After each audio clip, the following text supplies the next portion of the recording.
O grande pecado, C.S. Lewis. Estou chegando agora àquela parte da moral cristã que vai distingui-la mais nitidamente de todas as outras morais. Há um vício do qual ninguém no mundo está livre, que todas as pessoas no mundo abominam quando o notam na outra pessoa, e de que dificilmente alguém, exceto um cristão, jamais se imagina culpado. Já ouvi pessoas admitirem que são mal-humoradas ou que não conseguem se controlar com relação às mulheres ou à bebida, ou até mesmo que são covardes. Acho que nunca vi um não-cristão assumir esse vício. E, ao mesmo tempo, raríssimas vezes encontrei alguém que não fosse cristão mostrar-se tolerante com relação a esse vício nos outros. Não há defeito que torne uma pessoa menos popular e nenhum do qual tenhamos menos consciência do que esse vício. E quanto mais nós o temos, mais o detestamos nos outros. O vício a que me refiro é o orgulho ou a presunção, e a virtude oposta a ele, na moral cristã, é chamada de humildade. Você deve se lembrar de que quando falei de moralidade sexual, eu o alertei para o fato de que ela não era o centro da moral cristã. Bem, agora chegamos a esse ponto central. De acordo com os mestres cristãos, o pecado capital, o mal supremo, é o orgulho. A falta de castidade, a raiva, a avareza, a bebedice e tudo mais são meras fichinhas em comparação. Foi pelo orgulho que o diabo se tornou o diabo. O orgulho leva a todos os outros vícios. Trate-se do estado de mente completamente contrária a Deus. Parece que estou exagerando? Se você acha isso, sugiro que pense melhor. Destaquei pouco tempo que, quanto mais orgulhosa for uma pessoa, mais ela detesta o orgulho nas outras. Na verdade, se você quiser descobrir o quanto é orgulhoso, a forma mais fácil de fazê-lo é perguntar-se: quanto eu detesto quando outras pessoas me inferiorizam ou se recusam a me dar atenção, ou dão palpite, ou são condescendentes comigo, ou são exibidas? O ponto em questão é que o orgulho de cada pessoa está concorrendo com o orgulho de todos os demais. É porque eu quis ser o destaque da festa que estou tão chateado que outra pessoa tenha sido. Dois bicudos não se bicam. O que essa frase evidencia é que o orgulho é essencialmente competitivo e o é por sua própria natureza, enquanto os demais vícios são competitivos apenas, por assim dizer, por acidente. O orgulho não tem prazer em ter algo, mas apenas em ter mais do que o próximo. Dizemos que as pessoas são orgulhosas de serem ricas, ou inteligentes, ou belas, mas elas não são. Elas se orgulham de serem mais ricas, mais inteligentes e mais bonitas do que os outros. Se todo mundo se tornasse igualmente rico, inteligente e bonito, não haveria do que se orgulhar. É a comparação que faz uma pessoa orgulhosa, o prazer de estar acima dos demais. Uma vez que o elemento da competição tenha sido eliminado, o orgulho também o será. Por essa razão que sustento que o orgulho é essencialmente competitivo, mas de uma forma que os outros vícios não são. O impulso sexual pode levar dois homens a competir, se ambos desejam a mesma garota. Mas isso só se dá por acidente, uma vez que eles também poderiam ter desejado duas garotas diferentes. Mas um homem orgulhoso vai tomar a sua garota de você, não porque ele a deseja, mas apenas para provar a si mesmo que ele é mais homem do que você. A ganância pode levar duas pessoas a competirem, se não tiverem recursos suficientes, mas um homem orgulhoso, mesmo que tenha mais do que poderia querer, vai tentar conseguir mais só para afirmar seu poder. Quase todos aqueles males do mundo que as pessoas atribuem à cobiça e ao egocentrismo são, na verdade, muito mais resultado do orgulho. Tomemos como exemplo o caso do dinheiro. A avareza certamente fará com que o homem queira dinheiro para ter uma casa melhor, férias melhores, melhores alimentos e bebidas, mas apenas até certo ponto. O que faz com que uma pessoa que ganhe US$ 10.000 por ano fique ansiosa por passar a ganhar US$ 20.000 por ano? Não é a ambição por mais prazer, uma vez que US$ 10.000 vai lhe dar todos os luxos de que uma pessoa possa realmente desfrutar? É o orgulho, o desejo de ficar mais rico do que o outro homem rico e ainda mais o desejo de poder. Pois é claro que aquilo que o orgulho realmente aprecia é o poder. E não há nada que faça uma pessoa se sentir tão superior aos outros, tanto quanto ser ela capaz em manipulá-los como soldadinhos de chumbo. O que faz uma menina linda espalhar tormento por onde quer que vá para coletar admiradores? Certamente não é o seu instinto sexual, pois esse tipo de garota muitas vezes é frígida. É o orgulho. O que faz com que o líder político ou toda uma nação busque ampliar cada vez mais seus domínios e suas reivindicações? Mais uma vez, o orgulho. O orgulho é competitivo por natureza e é por isso que vai cada vez mais longe. Se é o caso de eu ser um homem orgulhoso, então, enquanto houver outro em todo o mundo que seja mais poderoso, mais rico ou mais inteligente do que eu, ele será meu rival e meu inimigo. Os cristãos estão certos. O orgulho tem sido a causa principal da desgraça em todas as nações e todas as famílias desde a criação do mundo. Outros vícios podem, às vezes, reunir pessoas. Por exemplo, você pode encontrar camaradagem e risos e gentilezas em meio a pessoas bêbadas ou devassas, mas o orgulho sempre significa inimizade. Ele é inimizade em pessoa, e não apenas inimizade entre pessoas, mas inimizade para com Deus. Em Deus, você se depara contra algo que é incomensuravelmente superior.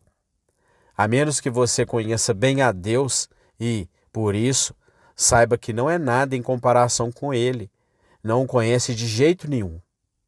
Enquanto você for orgulhoso, não poderá conhecer a Deus. Uma pessoa orgulhosa sempre está desdenhando coisas e pessoas. E é claro, se você fica olhando de cima para baixo, não poderá olhar para nada que esteja acima de você.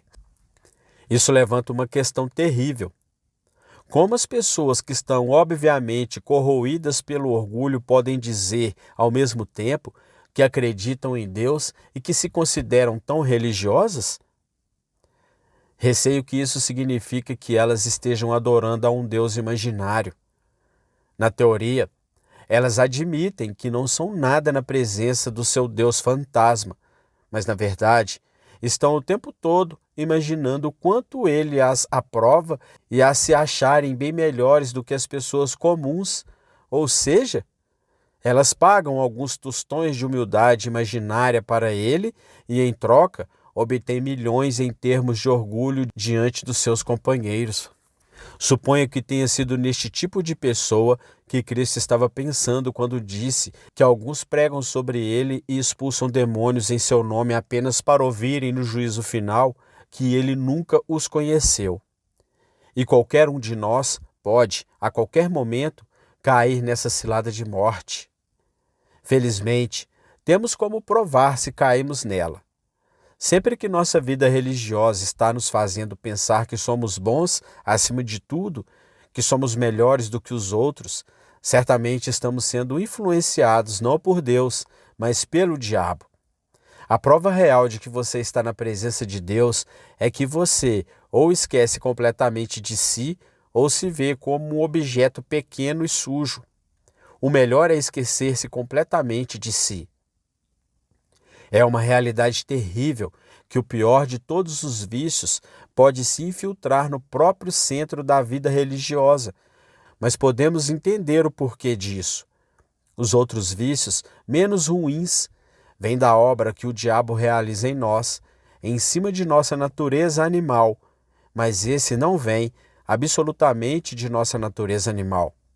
Ele vem diretamente do inferno, é puramente espiritual e, consequentemente, é bem mais sutil e mortal.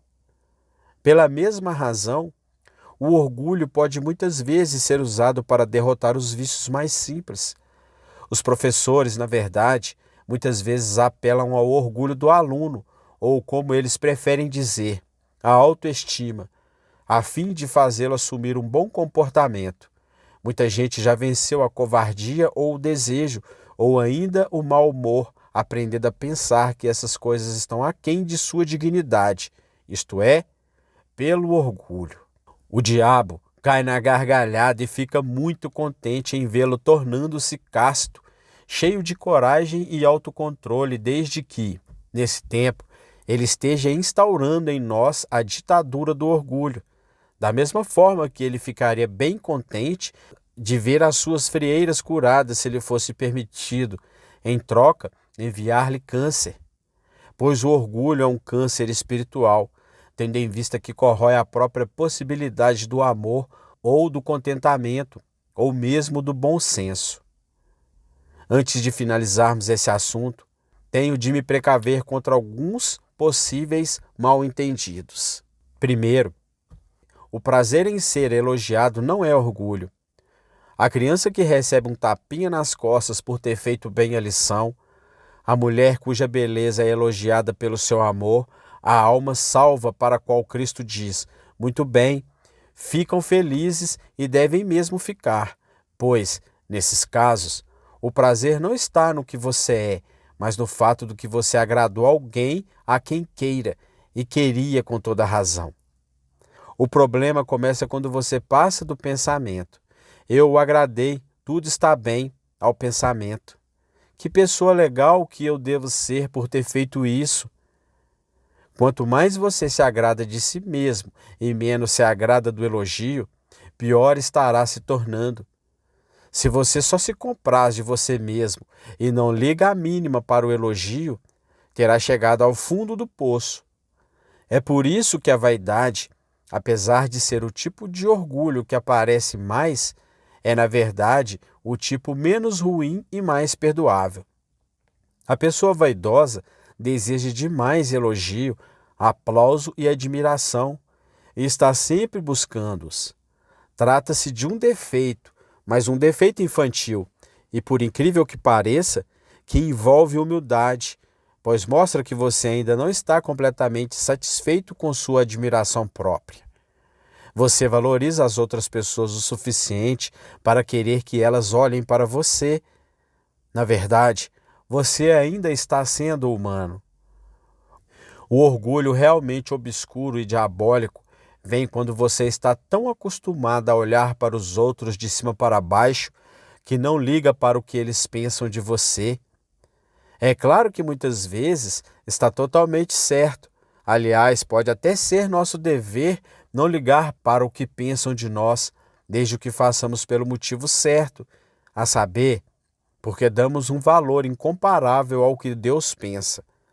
Mas a pessoa orgulhosa tem uma razão diferente para não ligar. Ela diz, por que eu deveria ligar para o aplauso daquele ralé se a opinião dela não vale nada?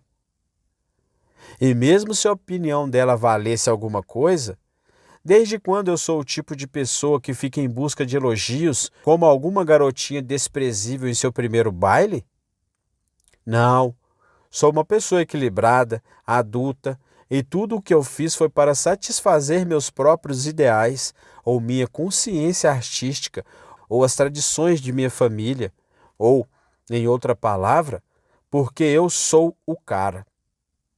Se a gentalha gosta disso ou não, o problema é dela. Ela não vale nada para mim. Nesse sentido, o orgulho real, profundamente impregnado, poderia agir como um teste de vaidade. Pois, como disse anteriormente, o diabo adora curar um defeito pequeno, dando-lhe outro grande. Temos de tentar não ser vãos, mas nunca devemos acionar o orgulho para curar a nossa vaidade. Segundo, dizemos que um homem tem orgulho de seu filho ou de seu pai, ou de sua escola, ou do regimento, e poderíamos nos perguntar se o orgulho nesse sentido é um pecado. Penso que depende exatamente do que queremos dizer com estar orgulhoso. Muito frequentemente, em frases assim, a expressão tenho orgulho de significa tenho uma admiração calorosa por. Uma admiração assim, é claro que está muito longe de ser um pecado, mas pode, quem sabe, significar que a pessoa em questão se coloca acima das outras por causa de seu pai distinto ou porque pertence a um regimento ilustre. Isso seria claramente um erro, mas, mesmo nesse caso, seria melhor do que simplesmente ficar orgulhoso de si mesmo. Amar ou admirar qualquer coisa além de si é dar um passo para longe da mais absoluta ruína espiritual, apesar de que nunca estaremos bem enquanto amarmos e admirarmos qualquer coisa mais do que amamos e admiramos a Deus.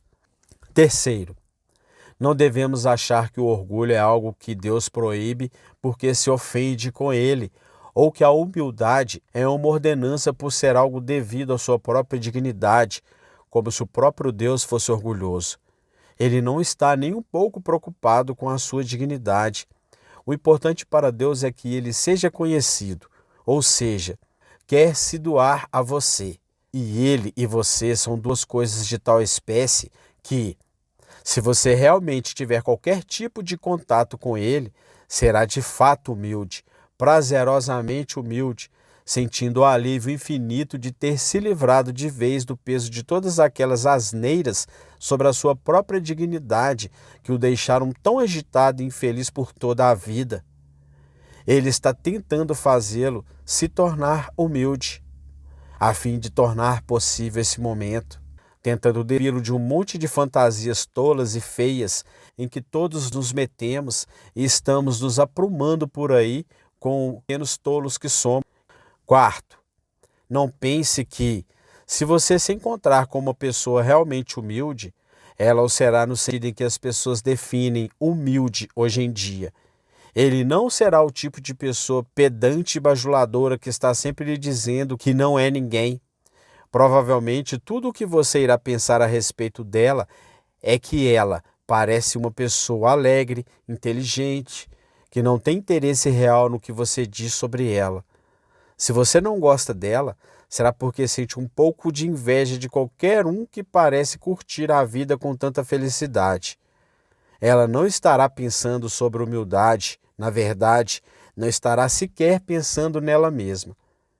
Se alguém quer admirar a humildade, penso que poderia lhe dizer qual é o primeiro passo: reconhecer o próprio orgulho. Trata-se de um passo bem grande, aliás, e nada poderá ser feito antes disso. Se você pensa que não está sendo prepotente, está, na verdade, sendo prepotente demais.